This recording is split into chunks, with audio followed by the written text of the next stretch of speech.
Maqaa Abbaa, kan Ilmaa, Hafuura Qulqulluu, Waaqayyo tokko, Ameen. Maqaa Abbaa, kan Ilmaa, Hafuura Qulqulluu, Waaqayyo tokko, Ameen. Maqaa Abbaa, kan Ilmaa, Hafuura Qulqulluu, Waaqayyo tokko, Ameen. Duraan dursee biyya keessas biyya alaarras kan jirtan hundi keessan maatii Waaqayyoo, ijoollee Waaqayyoo, maqaa Waaqayyo qulqulluutiin akkam ooltanii, akkam turtanii, akkam yoo nageessan. Ameen. Waaqayyoon abbaan keenya akka isa galateeffannuuf yeroo kana eebbisee kan nuuf kenne maqaan isaa baraan gabaraatti kan galatoonni nuuf haa ta'u. Isa kanatti aansuudhaan iccitii torban mana kiristaanaa ni baranna. Waaqayyoon abbaan keenya iccitii mana kiristaanaa isa barannu kanaan akka ittiin fayyadamuu dandeenyu, akka ittiin fayyuu dandeenyu eeyyama isaa nuuf haa ta'u. Iccitii mana kiristaanaa torba. Baay'inni isaanii meeqadha? Torba. Iccitii jechuun isa afaan Giriikitiin misxir yookiin afaan Giizitiinis afaan Amaariffaatiinis misxir jennu sanaadha. Ka'umsi isaa jecha Giriikiti. Ka'umsi isaa jecha Giriikitiin kan dhufe kuni dhokataa jechuudha. Kan hin mul'ifamne jechuudha. Kan hin mul'anne jechuudha. Inni kun hiikaa iccitiiti. Afaan Giizitiinis afaan Amaariffaatiinis isuma kan Giriikii sana fudhannee itti fayyadamna jechaadha. Kanaafuu hiikanii iccitiidhaa maalinni yoo jenne kan hin mul'anne, dhokataa kan ta'e, awwaallamaa kan ta'e, ija namaa fuulduratti kan hin mul'anne jechuudha. Inni kun hiikaa iccitiiti. Kan biraay yeroo gabaabaadhaaf kan hin himamne garuu fuuldurattis himamuu kan danda'u, garuu yeroo gabaabaadhaaf yeroo muraasaaf kan hin himamin kan dhokataa ta'e sunis iccitii jedhama. Waa'ee iccitii yeroo kaasnu amantaa keessatti qofa miti. Amantaa keenyaan alattis iccitiin ni jira. Iccitiin kun gartuu qaba. Akkaataa ittiin ibsamus ni qaba. Iccitiin maatii ni jira. Iccitiin nama dhuunfaa ni jira. Iccitiin hiriyaa ni jira. Iccitiin biyyaa ni jira. Iccitiin uummataa ni jira. Kanaafuu kan iccitii hin qabne hin jiru jechuudha. Gama birootiin iccitiin kutaalee lamatti qoodnee ilaaluu dandeenya. Iccitii yeroodhaafii fi iccitii yeroo dheeraa dhokatee jiraatu. Wanta yeroo dheeraadhaaf dhokatee jiraatuu fi wanta yeroo gabaabaadhaaf qofa immoo dhokatee jiraatu. Akkas jennee qoqqoodnee ilaaluu dandeenya. Gama birootiin iccitii uumaa fi iccitii uumamtootaa jennee bakka lamatti qoodnee ilaaluu dandeenya. Iccitiin uumaa yoo uuman nuuf ibse yookiin inni nutti mul'ise malee, yoo inni ifa nuuf baase malee, nuti beekumsa keenyan, ogummaa keenyan, barumsa keenyan qorannee qo'annee bira ga'uu kan hin danda'amne jechuudha. Inni kun iccitii maaliiti? Iccitii uumaa jechuu keenya. Iccitiin uumamaatis immoo akkasuma kutaalee lamatti qoodama. Iddoo lamatti qoodnee ilaaluu dandeenya. Iccitii uumamtootaa jechuudha. Iccitiin uumamtootaa kun iccitii namootaatii fi iccitii ergamootaa jechuudhaan bakka lamatti qoodnee ilaaluu dandeenya. Iccitiin ergamoonnis uumamtoota waan ta'aniif jechuudha. Gama birootiin hayyoonni mana kiristaanaa waa'ee hiikoo iccitii yommuu himanii, hiikaa iccitii yommuu barsiisanii, jechamni iccitiidhaan dhokatee haguuggamee golgamee jiru tokkos iccitii jedhama, dhokataa jedhama yeroo. Yookiin ergaan jechootaan golgamee jiru kan ifan ta'in jechuudha. Iccitii jedhama. Fakkeenyaaf mana kiristaanaa keenyatti qinee yookiin cigoodhaan abboonni mana kiristaanaa yommuu yaada isaanii dabarsan karaa ifan ta'aniin, karaa dhokataa ta'een dabarsuu danda'u. Inni suni maal jedhama jechaadha? Iccitii dhokataa jedhamuu danda'a jechaadha. Kun hundumtuu hiikaa icciitiiti. Eenyudha icciitii kan hundeesse? Iccitiiwwan eenyutu hundeesse kan jedhu yoo ilaallu hundeessan iccitiiwwanii maqaa waamamsa isaatiif ulfinni kabajni haa ta'uufiti gooftaa keenya fayyisaa keenya Iyesuus Kiristoosdha. Keessattuu iccitiiwwan kakuu haaraa keessatti nuti mana kiristaanaa keessatti raawwannu kuni kan hundeesse eenyudha? Gooftaa keenya fayyisaa keenya Iyesuus Kiristoos. Galannii fi ulfinni maqaa isaatiif haa ta'u. Waa'ee iccitiidhaa kitaabni qulqulluu bal'inaan nu barsiisa. Kitaaba qulqulluu keessatti bal'inaan ni baranna.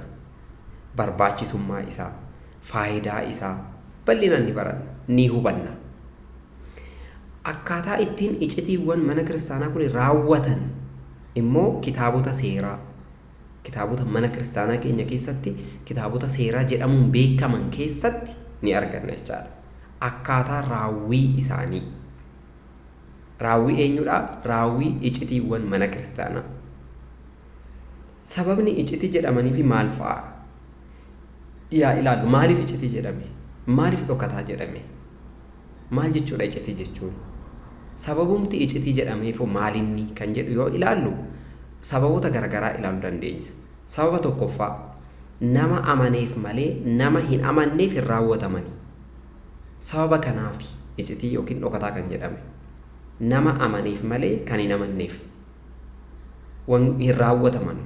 Wangeela Maatewos boqonnaa 13 lakkoofsa 11 irratti gooftaan keenya fayyisaan keenya Iyesuus Kiristoos yemmuu barsiisu duuka bu'oonni isaa gaafii tokko isa gaafatan. Maal kan jedhaniin? Maaliidhaaf fakkeenyan barsiistaa jedhanii gaafatan. Kan fakkeenyan barsiistu maaliidhaaf jedhanii gaafatan. Yeroo kanatti gooftaan keenya fayyisaan keenya Iyesuus Kiristoos maal kan jedheen? Isiniif iccitii mootummaa Waaqayyoo beekuun yookiin kennaan ittiin iccitii mootummaa Waaqayyoo beektan isiniif kennamee jira jedhe. Hubadhaa, isiniif maal ta'ee jira? Isiniif kennamee jira. Isaaniif garuu hin kennamne. Kana jechuun maal jechuudha? Warri amananiidha duuka bu'oonni. Warra michoota Waaqayyoo ta'aniidha. Kanaafuu amantaa waan qabaniif warra amananiif ni raawwata, dhokataa miti jechuudha. Warra hin amanneef garuu hin raawwatamu. Sababni hin raawwatamneef amantii keessa hin jiran, qooda hin qaban waan ta'eef. Gama birootiin wanti ijaan mul'atuun, wanta harkaan tuttuqamuun, kennaan hafuura qulqulluu ijaan hin mul'annee fi harkaan hin tuttuqamne karaa iccitiiwwaniitiin ni darba. Kanarraa kan ka'e iccitii jennaan jechaadha. Gama birootiin wantoota ija fooniitiin mul'atanii fi harka fooniitiin tuttuqamaniin kennaan hafuura qulqulluu harkaan hin tuttuqamnee fi ija fooniitiin hin mul'anne ni darba. Tajaajila mul'atuun kennaa hafuura qulqulluu hin mul'anne ni arganna. Isa kanatti ni amanna nuti warri Ortodoksii jechuudha. Fakkeenyaaf yommuu cuuphamnu bishaan ija keenya ni agarra. Tajaajila lubootaa ija keenya ni agarra.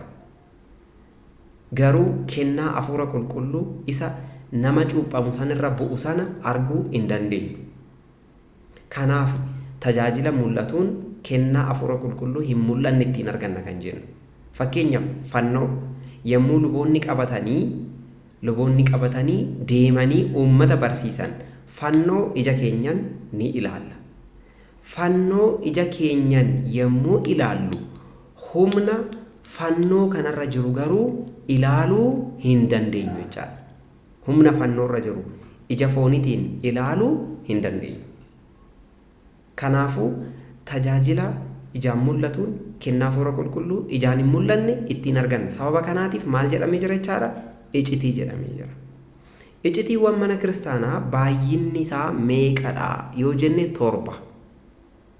Baay'inni isaa 7. Maaliif 7 ta'e? Maaliif 7 ol hin ta'in yookiin 7 gadi sababni hin bu'inii fi maalinni isa sana ilaalla. Kitaabni qulqulluu akkasumas jedha. Macaafa fakkeenyaa yookiin kitaaba fakkeenyaa boqonnaa 9 lakkoofsa 1 irratti ogummaan mana ishee ijaarte, utubaawwan torbas dhaabdee hubadhaa jedhee nutti hima. Utubaawwan meeqa jedhe? Torba. Icitii yookiin ogummaa kan jedhame gooftaa keenya fayyisaa keenya Iyyasuus Kiristoosi. Mana kan jedhamte qulqulleettii mana kiristaanaa ishee dhiiga gooftaa keenya Iyyasuus Kiristoosiin bu'uurfamteedha. Akkasumas immoo utubaawwan kan jedhaman immoo hubadhaa. Utubaawwan torban kan jedhaman immoo icitiiwwan mana kiristaanaa torban. Egaa akkuma utubaawwan mana tokko baaxiidhaa fi gooroo yookiin girgiddaa fi baaxii utubanii jabeessanii qaban sana, akkuma utubaawwan mana jabeessanii qaban sana, icitiiwwan mana kiristaanaa kunneenis hubadhaa. Icitiiwwan mana kiristaanaa torban kunneenis doogmaa mana kiristaanaa, qannoonaa mana kiristaanaa, akkasumas immoo sirnaa fi seera mana kiristaanaa jabeessanii utubanii ni jiraachisu jechuudha. Ni tursiisu jechuudha. Inni kun sababa tokkoffaadha. Kanaafuu bu'uurri keenya kitaaba qulqulluuti jechaadha. Gama birootiin lakkoofsi torba akka warra Ibrootatti lakkoofsa gonka ta'eedha. Lakkoofsa guutuu ta'eedha. Lakkoofsa eebba qabuudha. Akka Ibrootatti jechuudha. Hubadhaa. Manni kiristaanatis akkuma yaada aadaa fi amantaa Ibrootaa kana fudhattee akkuma ittiin barsiistu manni kiristaanatis qulqulleettidha. Manni kiristaanatis guutuudha. Manni kiristaanatis mudoo tokkollee hin qabdu. Hubadhaa. Mudoo tokkollee hin qabdu. Akkasumas immoo manni kiristaanaa mudoo takkallee hin qabne tuni kennaa hafuuraa mudoo hin qabne nu namootaaf nuuf kenniti. Nu namootaafis kan nuuf kennitu kennaan ishii mudoo hin qabu. Guutuudha. Hir'ina hin qabu. Kanaafuu manni kiristaanaa teenya bifa akkasiitiin kenna hafuura qulqulluu guutuu ta'e. Kenna hafuura qulqulluu nu qulqulleessuu danda'u nuuf kennite jechaadha. Ulfinnii fi galanni Waaqayyo uuma keenyaaf haa ta'u. Kan biraa sababni torba ta'eef maalidha kan jedhu ilaalaa jirra. Kan biraa yookiin sadaffaan samiiwwan torbaan ni fakkeeffama. Samiiwwan torba ni jiru. Samiiwwan torba kuni sirna uumamaa yeroo barannu kan argannudha jechaadha. Samiiwwan torba ni jiru. Samiiwwan torba kuni eenyu fa'iidha jenna ta'a. Tokkoffaa Tsiraa Aariyaam jedhama. Tsiraa Aariyaam kan jedhu kuni samiiwwanii ol kan jirudha. Hubadhaa. Samiiwwan hundumaa olitti kan argamudha. Samiin kuni daangaan isaa hin beekamu. Waaqayyo qofatu beeka. Hubadhaa. Daangaa ishee, bal'ina ishee kan beeku eenyu qofaadha? Waaqayyo qofaadha. Samii inni lammaffaan manbara Sibahat yookiin manbara Mangist, teessoo mootummaa yookiin teessoo galataa jedhamuun beekama. Teessoon galataa kunii hubadhaa. Teessoon galataa kunii kallattiilee afur qabdi. Akka dukkaanaa sanitti kan dhaabattee jirtudha. Addunyaa nuti har'a keessa jirru kanalleen of keessatti hammatti. Egaa Sillaaseen yeroo barbaadan hamma ishee hundumaa murteessanii kan irra jiraatanidha jechaadha. Nus akka irra jiraannu kan nuuf mijatte qophooftedha jechaadha. Sillaaseen keessattuu bakka kanarratti ifa ba'u ni mul'atu jechuudha. Iddoon kuni yookiin manbara Sibahat yookiin manbara Mangist isheen jennu samii ishee lammaffaan tuni golgaawwan ibiddaa torbatu bakka sanarratti golgamee jira. Seera uumamaa boqonnaa 28 lakkoofsa 12 hanga 17 irratti akkasumas immoo raajichi Isaayyaas kan nuuf barreesse boqonnaa 6 raajii isaa boqonnaa 6 lakkoofsa 1 hanga 2 dubbisuu dandeenya. Golgaa torba.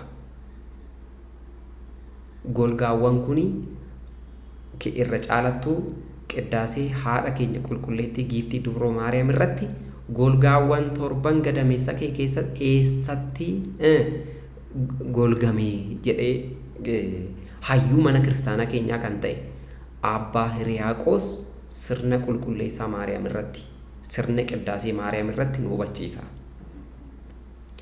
Sadaffaadha. Samii inni sadaffaan Samaay Wuduud jedhama. Samaay Wuduud kan jedhamu kuni kiruubeel yookiin teessoo waaqayyoo ulfina qabeessa ta'e kan baatan kiruubeel kan irra jiraatanidha jechaadha.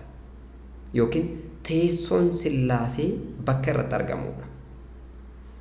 Raajii Hisqi'eel boqonnaa 10 lakkoofsa 19 hanga 20 yommuu dubbisnu waa'ee samii kanaa argachuu dandeenya jechaadha. Kan biroo teessoo ergamootaa yookiin samii ergamoonni irra jiraatanidha. Magaalaa ergamootaa jedhamuun kan beekamu jechaadha. Magaalaan ergamootaa kun daangadhaa hanga daangatti kan diriiree jirudha. Olii hanga gadiitti yommuu ilaallu gubbaarratti Samaay Wuduud, isatti aansee immoo eenyufaadha kan jiru jechuudha. Iyyoor, itti aansee hoo Raamaa, itti aansee hoo Eerar wal qabatoodha. Wal qabatanii kan jiranidha jechaadha. Bal'inni isaanii yookiin hangi isaanii kan sadeenitu wal qixa. Wal qixa jechaadha. Egaa Iyyoor, Raamaa, Eerar teessoo ergamootaati jechuudha. Iddoo ergamoonni irra jiraatanidha. Ergamoonni kun gosaani 100 ta'u hubadhaa.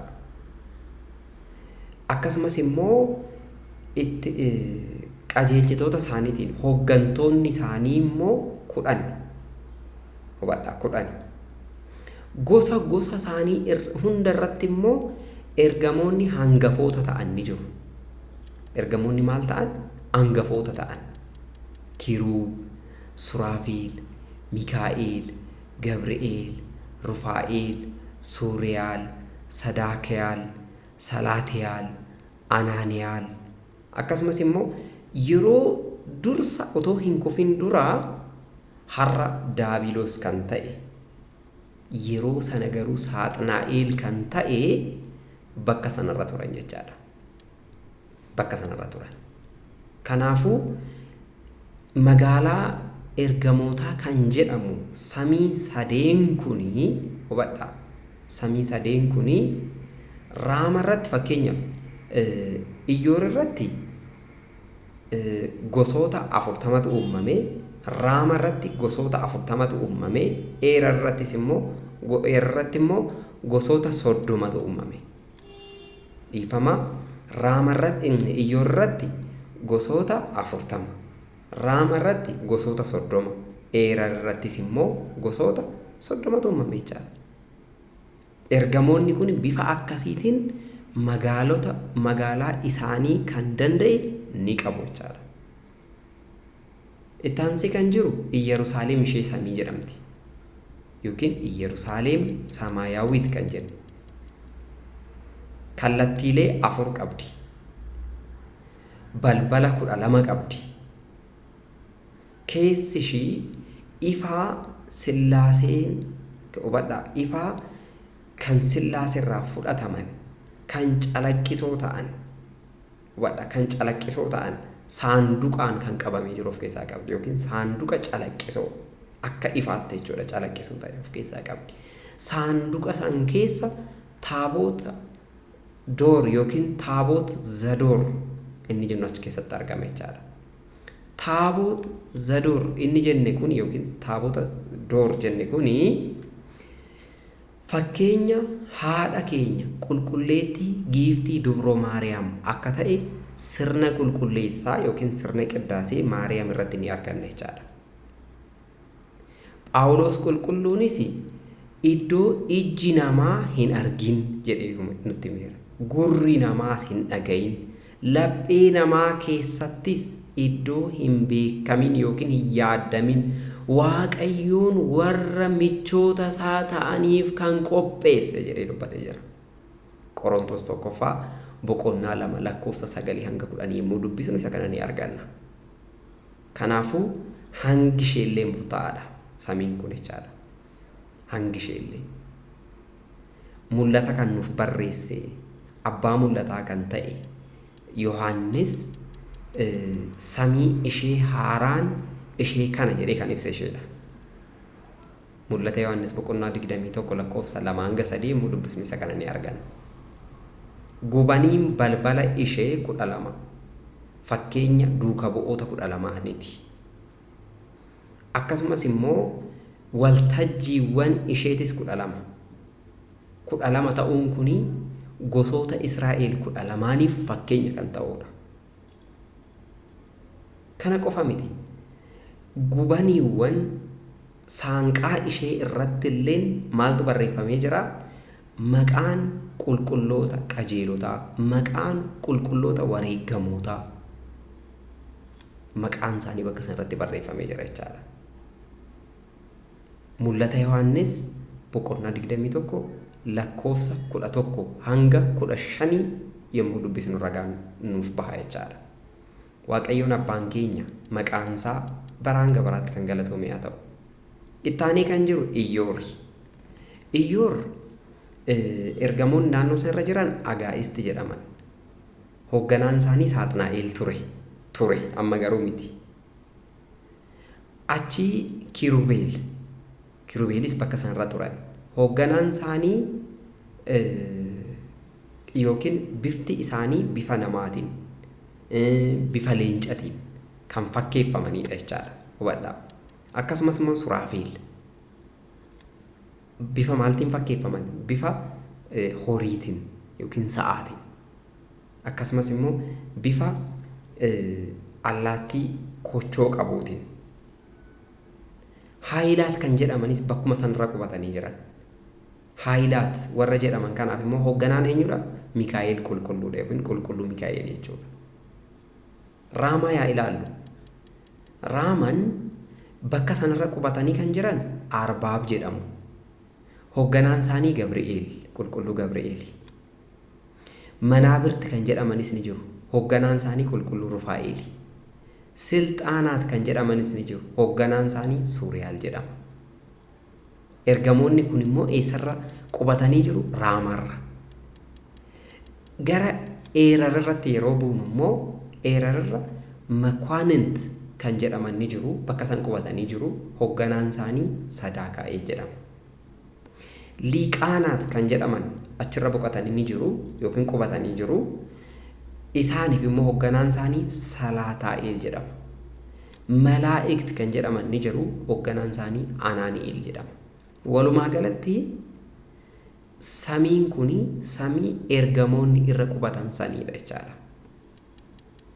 Arfaffaa ergamoota torbaniif fakkeenya ta'a. Icitiin mana kiristaanaa 7 ta'uunsaa. Ergamoota meeqaf? Hangafoota kan ta'an ergamoota hangafoota ta'an 7. Eenyudha isaan? Tokkoffaa qulqulluu Mikaa'el. Hangafa ergamootaa.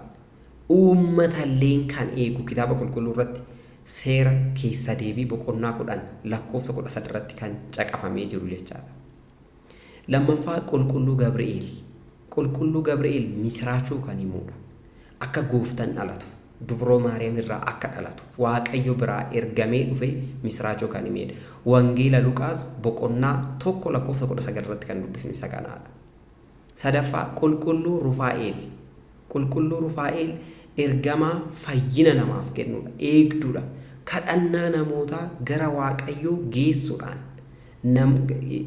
dhiifama Waaqayyoo gara namootaa fiduudhaan kan beekamudha. Macaafa Xoobiit boqonnaa 12 lakkoofsa 15 irratti kan dubbisnu isa kanaadha jechaadha. kan biroo qulqulluu Uraa'el. Qulqulluu Uraa'el ifa waaqayyootiin ibsuudhaan kan beekamudha. Hubadhaa. Ifa waaqayyoo raajii hunda kan hiikudha jechaadha. Raajii hiikuudhaan ergamaa beekamudha. Raajii ibsuudhaan kan beekamudha. Qulqulluu Raagu'eel. Qulqulluu Raagu'eel yeroo baay'ee seenansaa kan beekame namoota hubadhaa namoota cubbuu hojjetan adabuudhaan kan beekamudha. Addunyaas kan eegudha kan jedhameefidha. Qulqulluu Raagu'eel jechuudha. Qulqulluu Faanu'eel namoota gara gaabbii akka deebi'an ergamaa jajjabeessu. Ergamaa gammachuu namaaf kennu jechuudha. Qulqulluu Saagu'eel namoota cubbamoo ta'an hanga gaabbii galan sanatti kan eegu jechuudha. Egaa ergamoonni qulqulloonni hangafoota ta'an torban kuni icitii mana kiristaanaa torbaaf maal ta'u jechuudha? Fakkeenya ta'u. Kan biraahoo guyyoota torba. Waan baay'ee ragaalee baay'ee qabna hubadhaa. Guyyoota torba ni qabna. Guyyoonni torban kun waaqayyoon wantoota ija fooniitiin mul'atuu fi ija fooniitiin mul'achuu hin dandeenye hundumaa uumee jira jechaadha. Guyyoota 6 keessatti uume. Guyyaa torbaffaan immoo guyyaa boqonnaa waaqayyoo jedhama. Sirricha qasaa. Guyyaa torbaffaan guyyaa itti waaqayyoon boqate. Guyyaan inni duraa sanbata yookiin dilbata jedhama.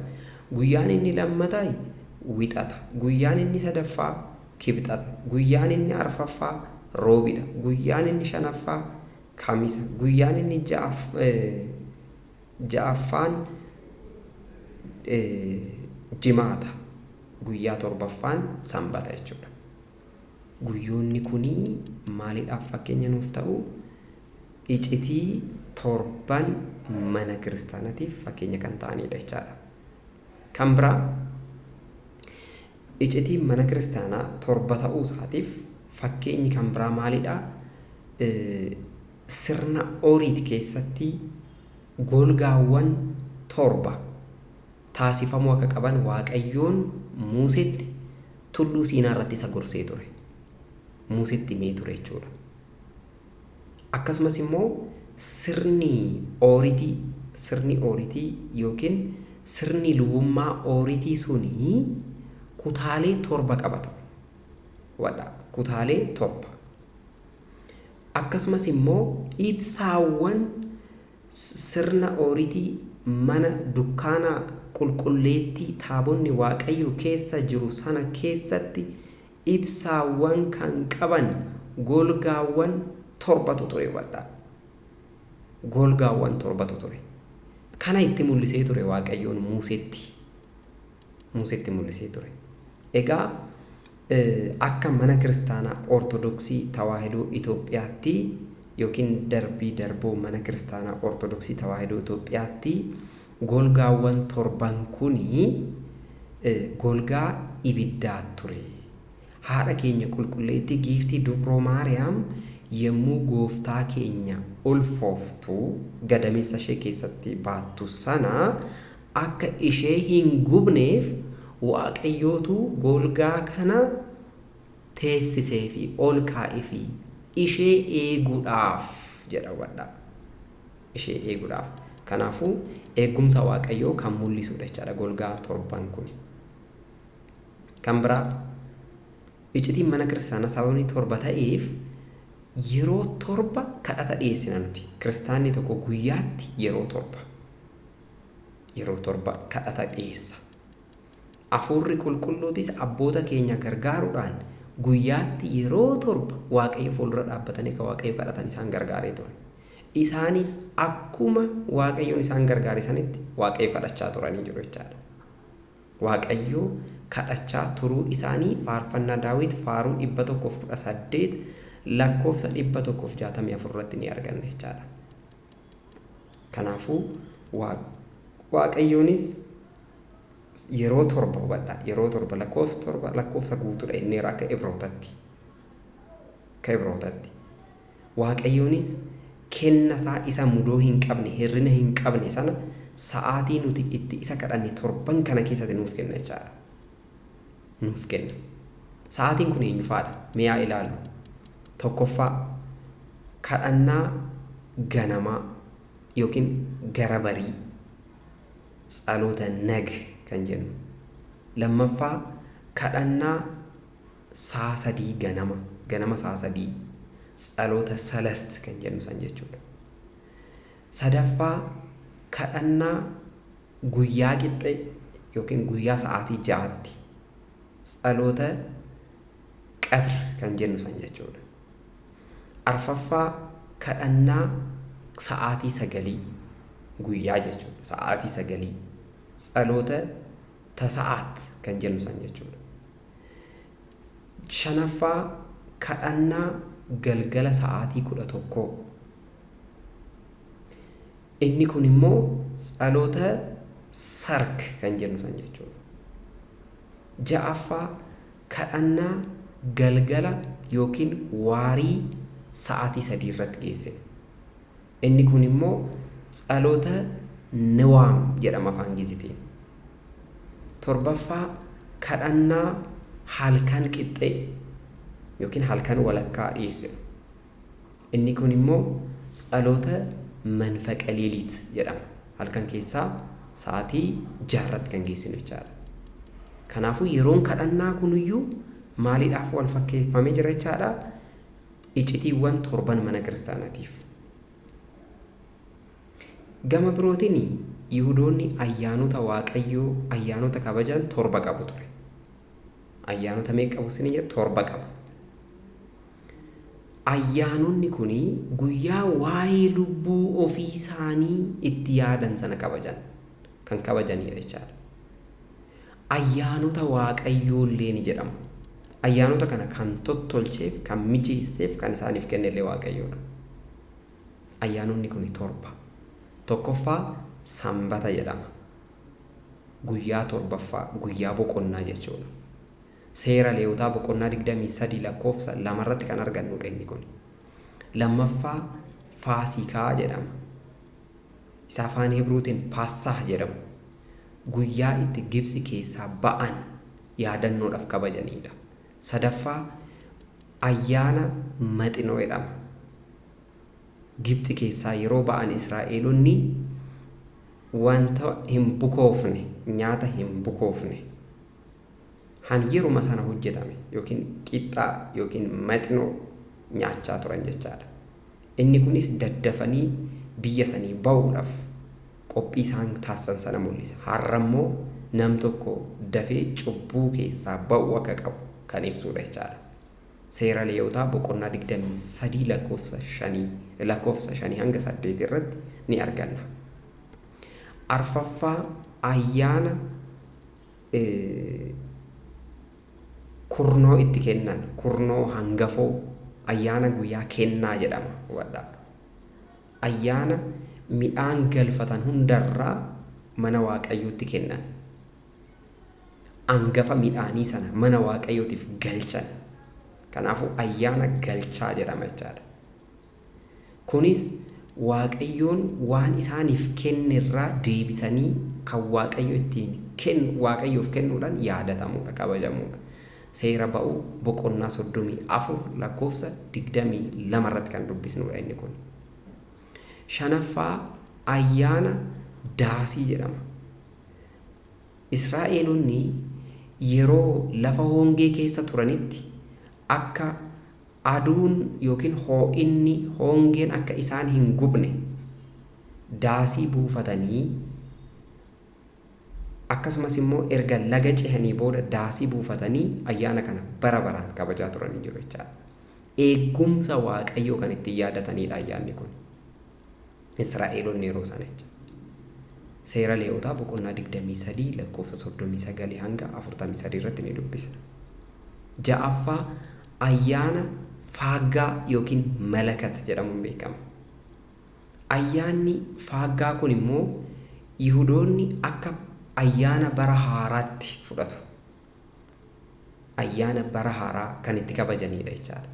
barri yeroo jijjiiramu barra haaroftu hogguu dhufu faaggaa isaanii qabatanii ni afuufu ni labsu. Bara haaraan dhufuusaa ni labsu jechuudha. Seera lakkoofsaa boqonnaa 29 lakkoofsa 1 irratti waa'ee kabaja ayyaana kanaa ni dubbisna. Gama birootiin 7ffaan ayyaana guyyaa dhiifamaa jedhama akka Yihuudootatti. Ayyaana guyyaa dhiifamaa kana tsoomuudhaan, kadhannaadhaan, sagadaan dabarsu Yihuudoonni. Guyyaan kun akka guyyaa ayyaana tokkotti fudhatama. Guyyaa dhiifatamaa jedhama. Seera Lewwotaa boqonnaa 23 lakkoofsa 39 irratti dubbisna. Kun maal nu barsiisa jechuudha? Nus guyyaa ayyaana taasifannee guyyaan itti Waaqayyo fuuldura dhaabbannee waa'ee cubbuu keenyaa boo'ichaan Waaqayyotti dhiyaannu, Waaqayyotti kooluu gallu nuuf guyyaa addaa ta'uu isaa nutti mul'isa jechaadha.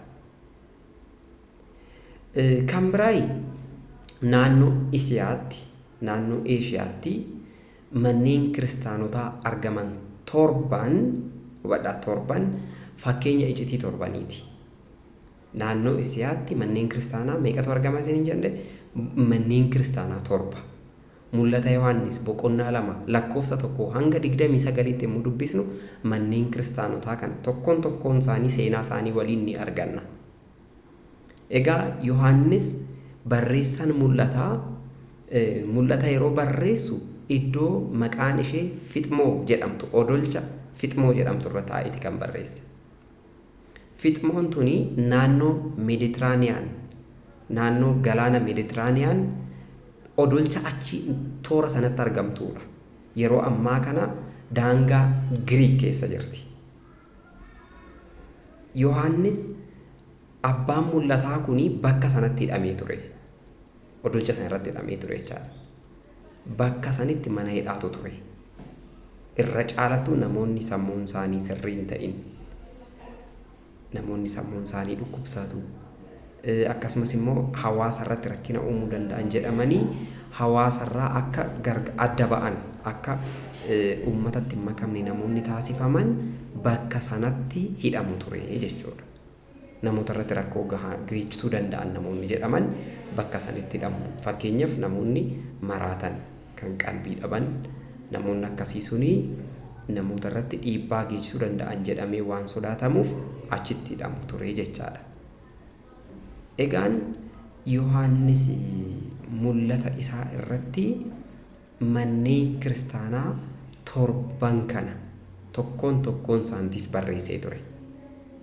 Manneen kiristaanaa kuni har'a jiranii yoo jenne eeyyeen jiran. Manneen kiristaanaa kun har'a Eeshiyaa xiqqittii keessatti argamu. Yeroo sana kan turan yeroo ammaa kana Turkii keessatti jechuudha. Toora naannoo maal jedhamu? Turkii.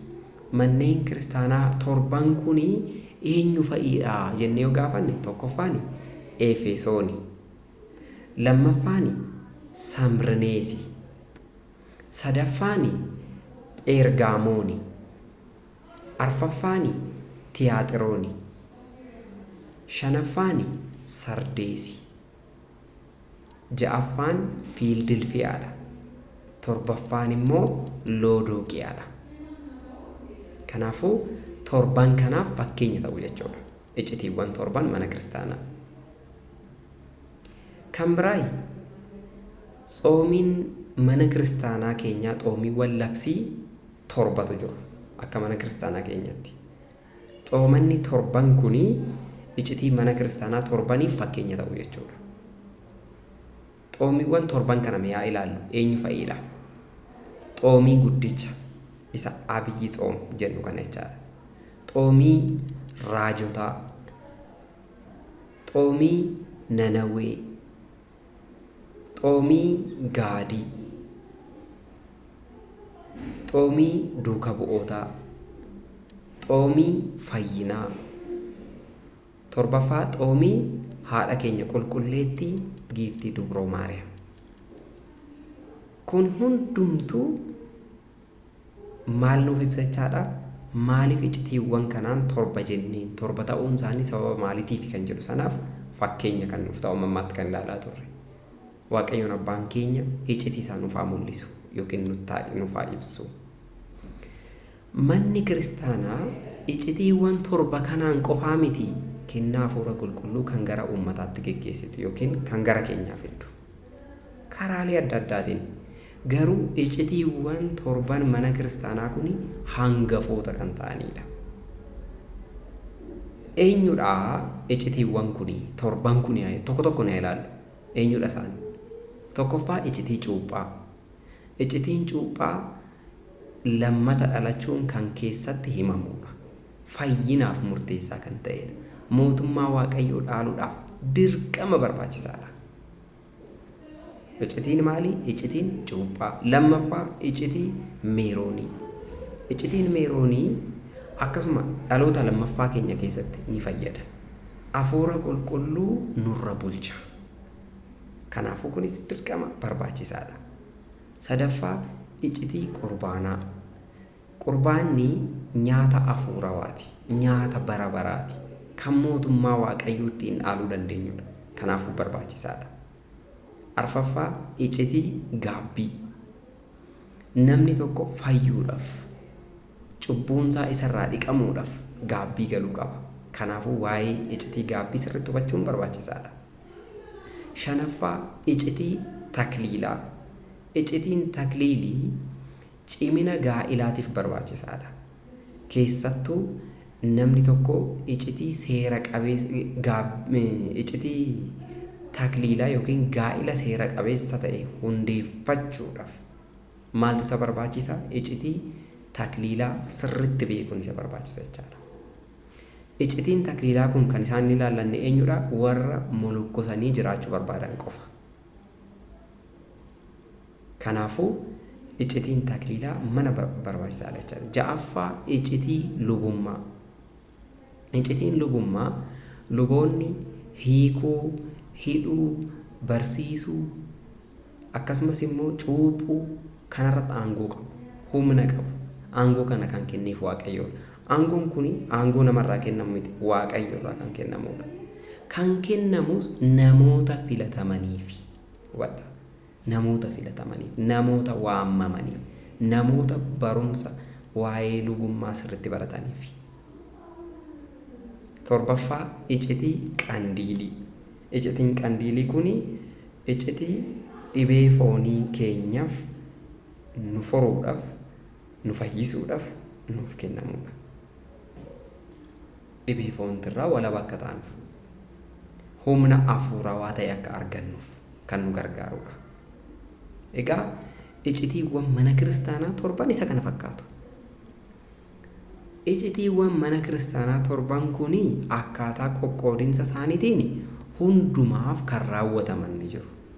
Eenyu faadha? Icitii cuuphaa, icitii meeroonii, icitii qurbaanaa, icitii gaabbii jedhamu. Icitiin hundaaf hubadhaa. Hundaaf hin raawwatamne immoo ni jiru. Eenyu faayidhaa? Icitii takliilaa, icitii lubummaa. Fakkeenyaaf lubummaan dubartiidhaaf hin kennamu, dhiiraaf malee. Dhiirotuma isaan keessaa immoo warra filatamaniif kan kennamu. Achii icitii qandiilii. Icitiin qandiilii nama dhukkubsateef qofa waan raawwatuuf waan kennamuuf. Kan biraa kan irra hin deddeebi'amne ni jira. Kan irra deddeebi'aman ni jiru. Kan irra deddeebi'aman. Eenyu fa'iidha? Icitii gaabbii, icitii qandiilii, icitii qurbaanaa. Icitiin immoo irra hin deddeebi'amne ni jira. Icitii cuuphaa, icitii meeroonii, icitii lubummaa, icitii takliilaa. Guyyuma tokkottis immoo kan kennaman ni jiru. Eenyudha isaanis? Icitii cuuphaa. Wal duraa duubaan kennamu. Icitii cuuphaa, icitii meeroonii, icitii qurbaanaa. Egaa walumaa galatti icitiiwwan torban mana kiristaanaa bal'inaan ilaalaa turre jirra jechaadha. Bal'inaan utuu tokkollee hin hir'isin tokkoon isaanii ilaalaa turre jirra. Icitiiwwan mana kiristaanaa torban kunneen eenyu akka ta'an, eenyuuf akka raawwataman, akkamitti akka raawwataman, eenyu akka isaan raawwatu kutaa lammaffaa keenya keessatti ilaalla. Tokkoon isaanii hanga dhumaatti hordofuudhaan Waaqayyoon eebba akka nuuf kennu mana kiristaanaa teenya sirriitti beeknee akka ittiin jiraannu Waaqayyoon nu gargaaru. Kan nu barsiise, kan nu gorfate, icitii mana kiristaanaa keenya akka sirriitti beekuu dandeenyu, gorsa abbummaa isaa kan nuuf dabarse Waaqayyoon abbaan keenya, Waaqayyoon firri keenya, Waaqayyo aanteen keenya maqaan isaa baraa hanga baraatti kan galatoomee fi ol kan jedhe nuuf haa ta'u. Galannii fi ulfinni Waaqayyoodhaaf haa ta'u. Amiin. Barumsi chaanaalii kanarraan darbuu yoo sirriitti isinitti toleera ta'e chaanaalii kana subscribe gochuudhaan namoonnis akka subscribe taasisuudhaan share gochuudhaan like gochuudhaan tajaajila keenya jajjabeessaa. Waan kana hunda nuuf raawwattaniif, waan nu jajjabeessitaniif maqaa Waaqayyootiin isin galateeffanna. Waaqayyoon nu barsiisee jira, nu gorfatee jira. Maqaan isaa baraa hanga baraatti kan galatoome haa ta'u. Isa baranne immoo Waaqayyoon warra hojii irra oolfatu nu haa taasisu. Amiin.